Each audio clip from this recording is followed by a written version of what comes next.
नमस्कार मित्रों, मैं हनुमान चिप्पा आप सभी का एनवीरा ऑनलाइन क्लासेस के अंदर हार्दिक स्वागत और अभिनंदन करता हूं। दोस्तों, आज अपन पढ़ेंगे कक्षा 10 का पाठ 10वां, है ना, सुभाषित रत्नानी। ठीक है दोस्तों, आज अपन पढ़ेंगे इसका पार्ट 2। क्या पढ़ेंगे? पार्ट 2। अर्थात अपन ने 1 से 5 श्लोक कल पढ़ लिए थे, आज अपन पढ़ेंगे 6 से 10 तक श्लोक। ठीक है ना दोस्तों, अब मैंने कल भी कहा था ये लेसन आपके लिए बहुत इंपॉर्टेंट है, क्योंकि इस लेसन से संस्कृत व्याख्या और हिंदी व्याख्या दोनों आती है ना। 5 नंबर का क्वेश्चन और 4 नंबर का क्वेश्चन, है ना।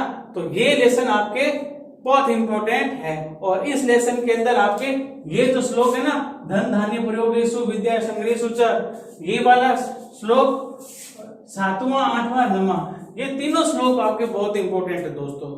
7वां 8वां 9वां ये तीनों श्लोक इंपॉर्टेंट है ना। और इन तीनों में से हो सकता है एक पूछ भी ले, पहले भी था आपने पृथ्व्याम रत्नानी, वो वाला भी श्लोक इंपॉर्टेंट है, क्योंकि उस श्लोक में से आपके प्रश्न भी पूछ सकता है और क्वेश्चन भी बन सकता है। ठीक है, चले अपन आगे।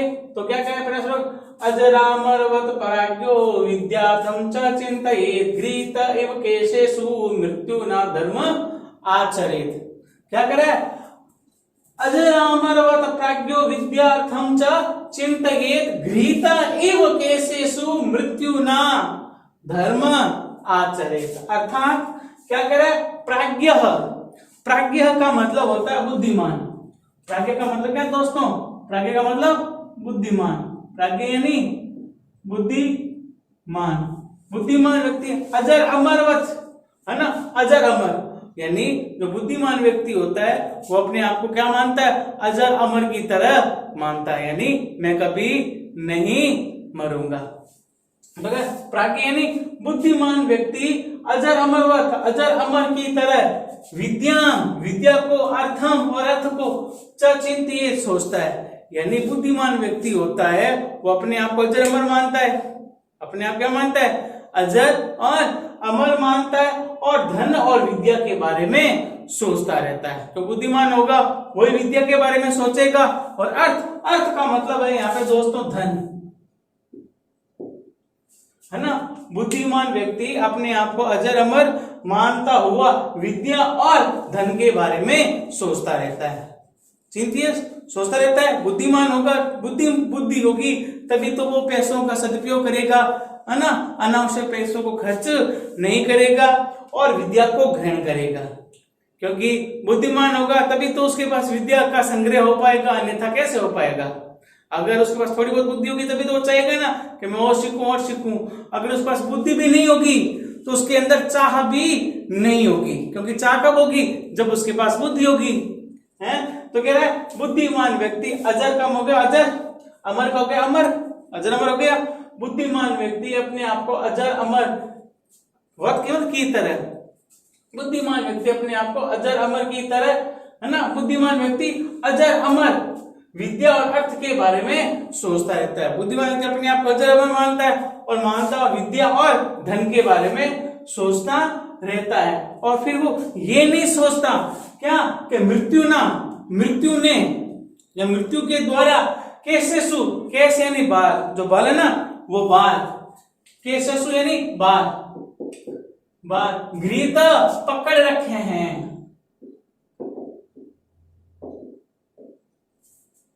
अर्थात बुद्धिमान व्यक्ति अपने आप को अजर अमर मानता हुआ विद्या और धन के बारे में सोचता रहता है, लेकिन वो ये नहीं सोचता कि मौत ने तो मेरे बाल पकड़ रखे हैं, इसलिए मुझे धर्म का आचरण करना चाहिए।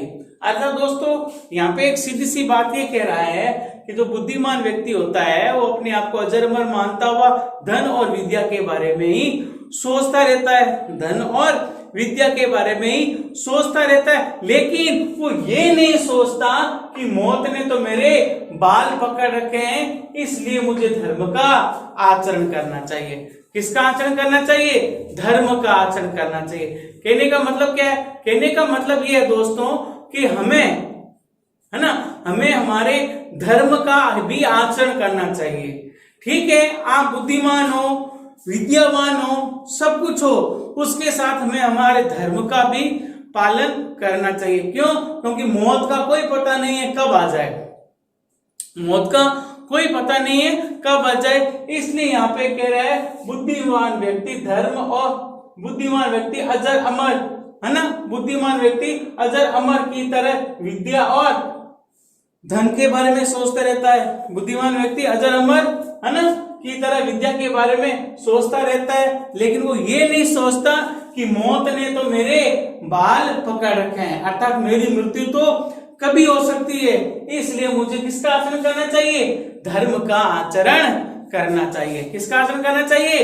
धर्म का आचरण करना चाहिए। फिर क्या कह रहे हैं दोस्तों? क्या कह रहा है? धन धान्य प्रयोगेषु विद्याया संग्रहेषु च आहारे व्यवहारे च त्यक्त लज्ज सुखी भवेत्। क्या कह रहा है? धन धान्य प्रयोगेषु विद्याया संग्रहेषु च आहारे व्यवहारे च त्यक्त लज्ज सुखी भवेत्। अर्थात क्या कह रहा है? धन धान्य प्रयोगेषु, धन और धान्य को, यानी धन धान्य के प्रयोगों में, यानी अन्न के व्यवहारों में, धन धान्य होता है ना, धन को इकट्ठा करने में, तो कह रहा है धन धान्य प्रयोगेषु, धन और धान के प्रयोगों में, धन और धान के प्रयोगों में, विद्या या संग्रहेषु च, और विद्या को इकट्ठा करने में। संग्रह का मतलब क्या हो गया दोस्तों? इकट्ठा, यानी धन के लेन देन के, धन ना, धन धन यानी लेन देन के प्रयोगों में।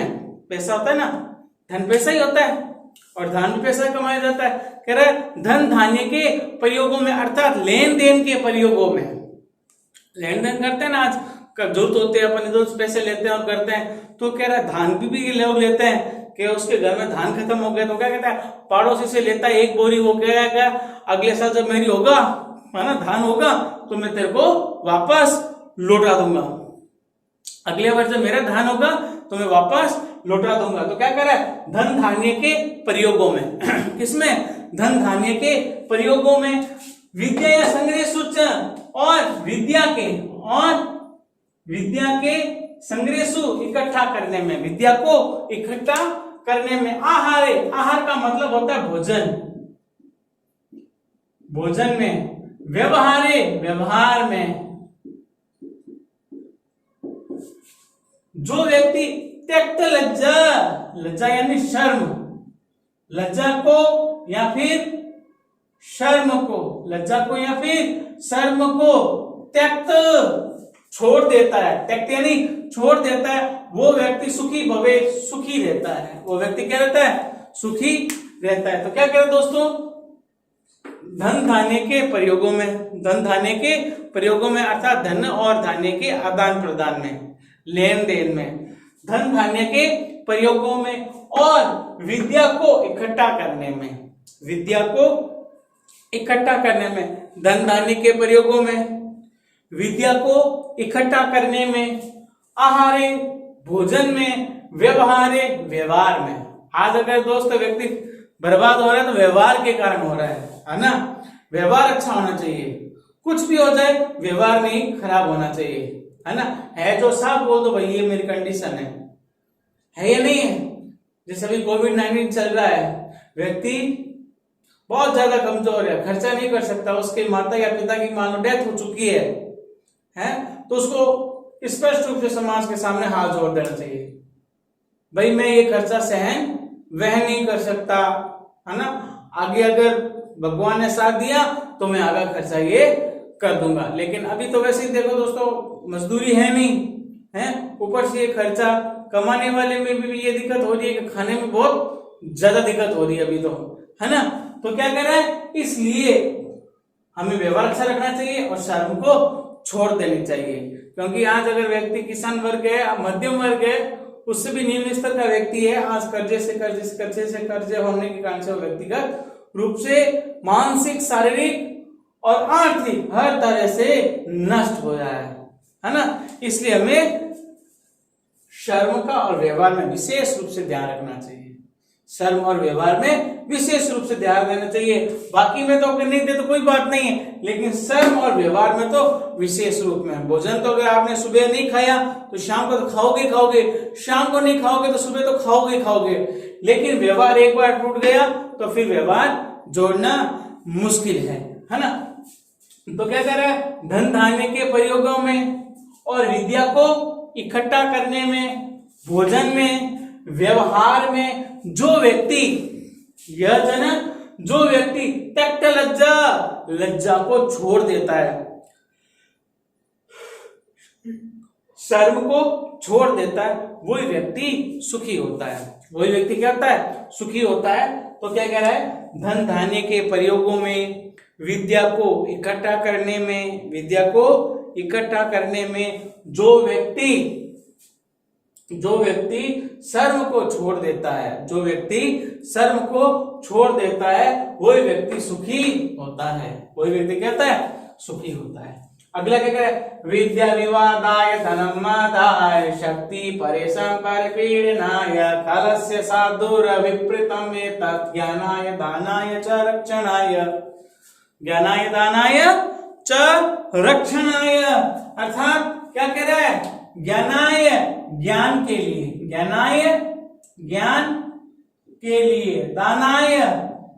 दान के लिए,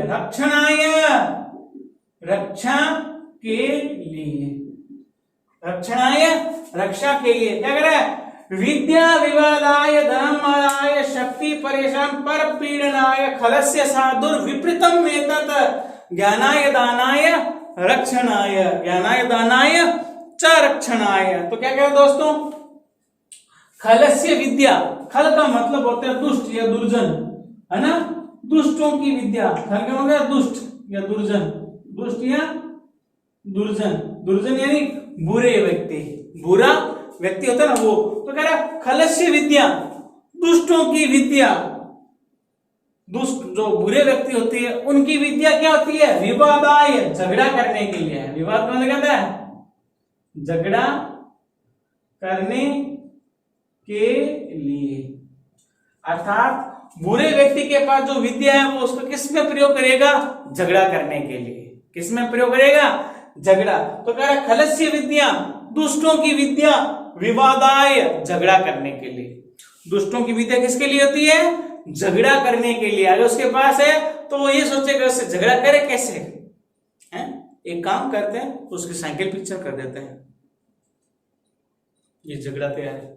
वो जैसे बैठे ना, प्रकाश छुपा देना, ये झगड़ा तैयार है। बट ऐसा नहीं करना चाहिए। अरे वो भी तो आपकी तरह इंसान है ना। हमें किसी भी व्यक्ति को मानसिक और शारीरिक रूप से टॉर्चर नहीं करना चाहिए, मानसिक और शारीरिक। क्योंकि अगर आपने किसी को मानसिक रूप से टॉर्चर किया तो जिंदगी भर के लिए खराब हो गया, शारीरिक रूप से खराब किया, है ना, तो काफी दिन तक वो अपने शरीर को स्वस्थ नहीं कर पाएगा। तो हमें शारीरिक और मानसिक रूप से व्यक्ति को कभी भी परेशान नहीं करना चाहिए। तो क्या करें, दुष्टों की विद्या विवादाय, झगड़ा करने के लिए। दुष्टों की विद्या किसके लिए होती है, झगड़ा करने के लिए। धनम मदाय, धर्म यानी धन, मदाय का मतलब होता है दोस्तों घमंड के लिए। और दुष्ट व्यक्ति होता है वो अपने पैसों को क्या करे, घमंड करेगा। देख ले तेरे से अच्छा देखे मेरे कपड़े, है ना। तो धनी क्या होता है, घमंड के लिए, गाड़ी चलाता है, नहीं दिन भर उसके सवा से घुमाना या उसके आगे यूं रेस दे करके, है ना, वो धुएं को छोड़ना, घमंड, है ना। तो दुष्टों की विद्या तो होती है झगड़ा करने के लिए, और धन यानी पैसा होता है घमंड के लिए।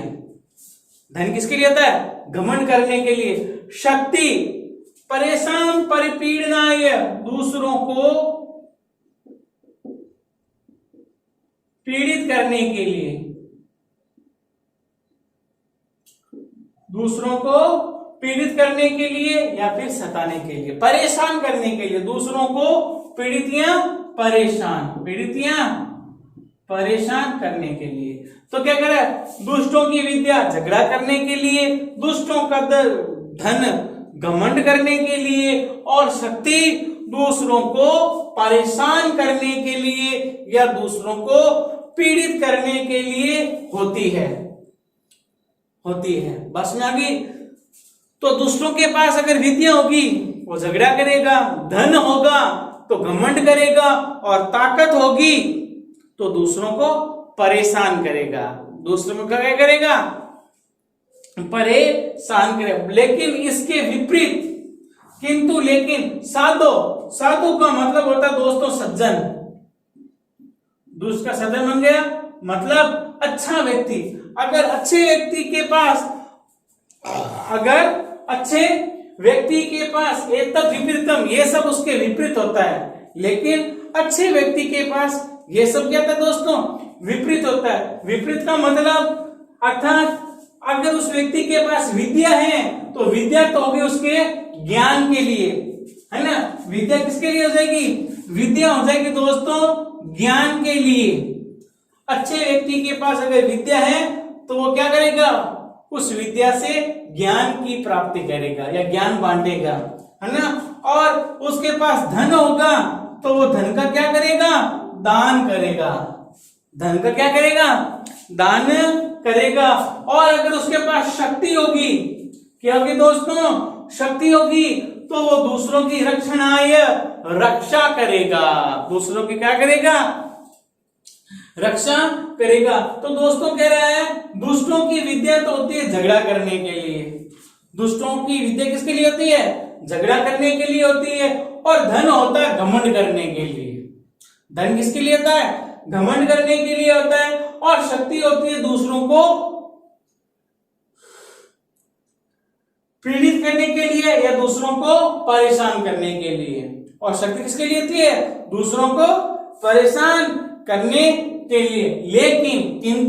लेकिन साधु सज्जनों में ये सब विपरीत होता है। जो अच्छे व्यक्ति होते हैं उसमें ये सब कुछ विपरीत होता है। विपरीत क्यों होता है? क्योंकि विद्या तो होती है ज्ञान के लिए। विद्या किसके लिए होती है? ज्ञान के लिए। धन होता है दान के लिए। धन किसके लिए होता है? दान के लिए। और शक्ति, कौन? शक्ति। और शक्ति होती है दोस्तों दूसरों की रक्षा करने के लिए। और शक्ति किसके लिए होती है?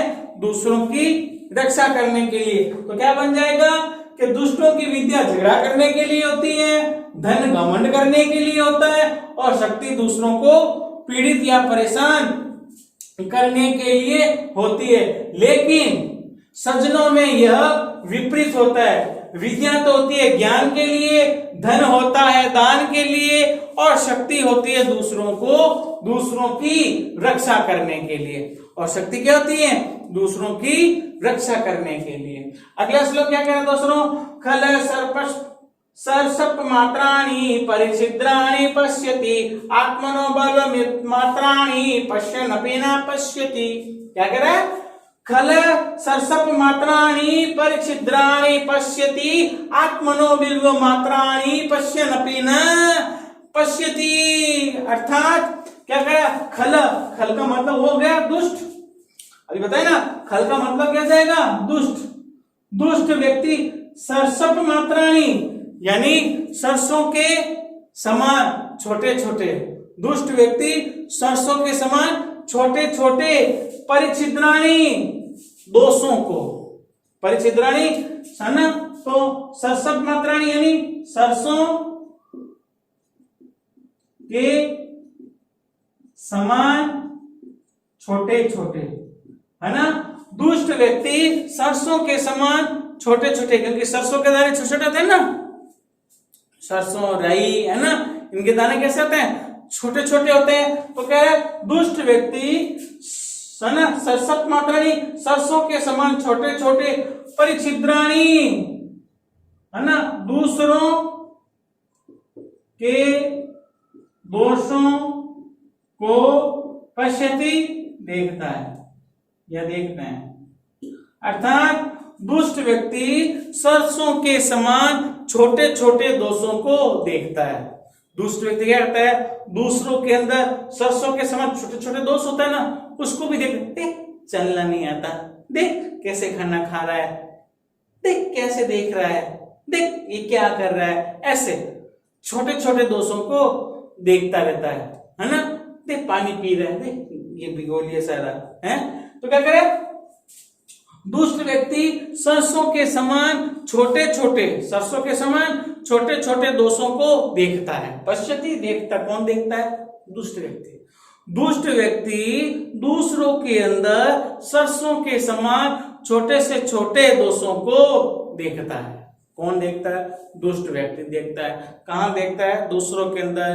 किसके समान? सरसों के समान छोटे से छोटे दोषों को देखता है। आत्मना, है ना, परंतु लेकिन आत्मना स्वयं के, आत्मना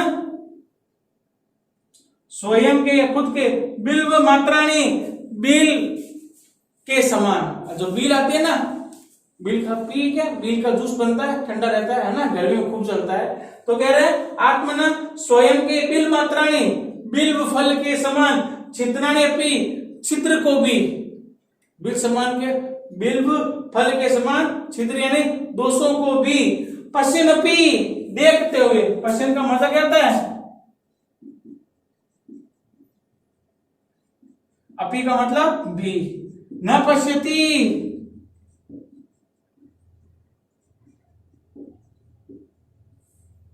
तो क्या कह रहा है? दुष्ट व्यक्ति सरसों के दानों के समान दूसरों के अंदर छोटे से छोटे दोष को देखता है। दुष्ट व्यक्ति सरसों के दानों के समान दूसरों के अंदर छोटे से छोटे दोषों को देखता है, लेकिन खुद के बिल मात्राणी यानी खुद के बिल फल है ना, बिल के समान बड़े से बड़े दोषों को देखता हुआ भी नहीं देखता, है ना। वो तो छोटे छोटे दोष कर रहा है तो भी उसको देख रहा है, और खुद के बड़े से बड़ा दोष कर रहा है उसको नहीं देख रहा है। यानी दुष्ट व्यक्ति सरसों के समान छोटे से छोटे दोषों को दूसरों के अंदर देख रहता है, और खुद के बिल्व फल के समान बड़े से बड़े दोषों को देखता हुआ भी नहीं देखता है। खुद बुरे काम कर रहा है, पता मैं गलत कर रहा हूं, फिर भी उसको नहीं देखता, और सामने वाले को देखता है, देख ये गलत कर रहा है, उसको तो कह देगा ये गलत कर रहा है, और खुद कर रहा है कोई पता नहीं। इसलिए पहले खुद को देखो फिर दूसरों को परखो। पहले खुद को देखो फिर दूसरों को परखो। खुद को तो है ही नहीं, खुद तो नंगे घूम रहे हैं पैरों से, और दूसरों को कह रहे देख चप्पल फटी पड़ी है, तू तो नंगा है, वो पहनी तो है उसके, अरे उसने चप्पल पहन के तो रखी है, और तू तो वो तो नंगे ही घूम रहा है, तेरी कहाँ है पैरों में चप्पल? तेरे पैरों में चप्पल कहाँ है? अगर कल से उसे पहन कर रखी है, चाहे टूटी भी हो, तेरे में तो सही है, लेकिन उसको कह देगा देख चप्पल टूटी हुई पड़ी है, और तू नंगे पांव घूम रहा है ना। तो दूसरों को दोष देने से पहले खुद को देखो, सेल्फ, अपने आप को देखो। वो यही कह रहा है कि दुष्ट व्यक्ति सरसों के समान दूसरों के अंदर छोटे से छोटे दोषों को देखता है, और खुद के अंदर बिल फल के समान बड़े से बड़े दोषों को देखता हुआ भी नहीं देखता है। पश्यन्नपि न पश्यति, देखता हुआ भी नहीं देखता है। पश्यन्नपि न पश्यति, देखता हुआ भी नहीं देखता है। फिर क्या करे? शोकाराति परित्राणम प्रीति विस्र भाजनम केर रत्नम इदम श्रेष्ठम मित्रम, है ना, मित्रम मित्या विक्षरम, मित्रम है ना, मित्रम इति अक्षर द्वयम, है ना। क्या करे? शोकाराति परित्राणम प्रीति विस्रम भाजनम केर रत्नम इदम श्रेष्ठम मित्रम मित्या अक्षर द्वयम। अक्षर क्या करे? शोकाराति, शोक से व दुख से, शोक व, है ना, शोक व शत्रु से रक्षा करता है कौन? मित्र। तो कह रहे हैं शोकाराति का बन जाएगा शोक व शत्रु से रक्षा करने वाला। शोक व शत्रु से रक्षा करता है। किसे रक्षा करता है? एक तो शोक दुख, जब तुम दुखी हो जाते हो उससे आपकी रक्षा करता है, और एक आपका शत्रु है उससे रक्षा करता है ना। या ऐसे कर लो, शोक रूपी शत्रु से रक्षा करने वाला, शोक रूपी ऐसे कर लो, है ना, शोक रूपी शत्रु, है ना, शोक रूपी शत्रु से, ये ना, शोकाराति परित्राण, परित्राण का मतलब होता है रक्षा करना, परित्राण का मतलब रक्षा करना, शोकाराति परित्राणम, शोक रूपी शत्रु से रक्षा करने वाला, शोक रूपी शत्रु से रक्षा करने वाला, प्रीति विश्रम भाजनम, है ना, प्रेम और विश्वास का पात्र, प्रेम और विश्वास का पात्र, प्रेम और विश्वास का पात्र। तो क्या करे, शोक व शत्रु से रक्षा करने वाला, यानी शोक रूपी शत्रु से रक्षा करने वाला, शोक रूपी शत्रु से रक्षा करने वाला, प्रेम और विश्वास का पात्र, प्रीति, प्रीति का मतलब हो गया प्रेम, प्रीति का मतलब क्या है दोस्तों, प्रेम, और विश्रम भाजनम यानी प्रेम और विश्वास, प्रेम और विश्वास का पात्र, यानी शोक रूपी, है ना, शोक रूपी शत्रु से रक्षा करने वाला, शोक रूपी शत्रु से रक्षा करने वाला, प्रेम और विश्वास का पात्र, कौन, मित्र, मित्र, यह दो अक्षर वाला शब्द केन सिस्टम किसके द्वारा बनाया गया, केन सिस्टम किसके द्वारा बनाया गया। तो क्या कह रहा है दोस्तों, शोकाराति परित्राणम प्रीति विश्रम भाजनम मित्रम इति द्वयम, है ना, इदम अक्षर द्वयम रत्नम केन सृष्टम। तो क्या कह रहा है, शोक रूपी शत्रु से रक्षा करने वाला, शोक रूपी शत्रु से रक्षा करने वाला, है ना, शोक रूपी शत्रु से रक्षा करने वाला, प्रेम और विश्वास का पात्र, प्रेम और विश्वास का पात्र, मित्र, कौन, मित्र, यह दो अक्षर वाला शब्द किसके द्वारा बनाया गया, सृष्टम, बनाया गया, केन, किसके द्वारा, यानी ये मित्र जो शब्द है वो किसके द्वारा बनाया गया, मित्र शब्द किसके द्वारा बनाया गया, बात समझ गई। तो क्या करे, शोक व शत्रु से रक्षा करने वाला या शोक रूपी शत्रु से रक्षा करने वाला, शोक रूपी शत्रु से रक्षा करने वाला, प्रेम और विश्वास का पात्र, प्रेम और विश्वास का पात्र, मित्र, यह दो अक्षर वाला शब्द, है ना, किसके द्वारा बनाया गया, ये दो शब्द वाला शब्द, है ना, दो रत्नों वाला मित्र शब्द किसके द्वारा बनाया गया। ठीक है दोस्तों, धन्यवाद दोस्तों, वीडियो को लाइक, सब्सक्राइब और शेयर करें, ज्यादा से ज्यादा अपने मित्रों को भेजें, धन्यवाद।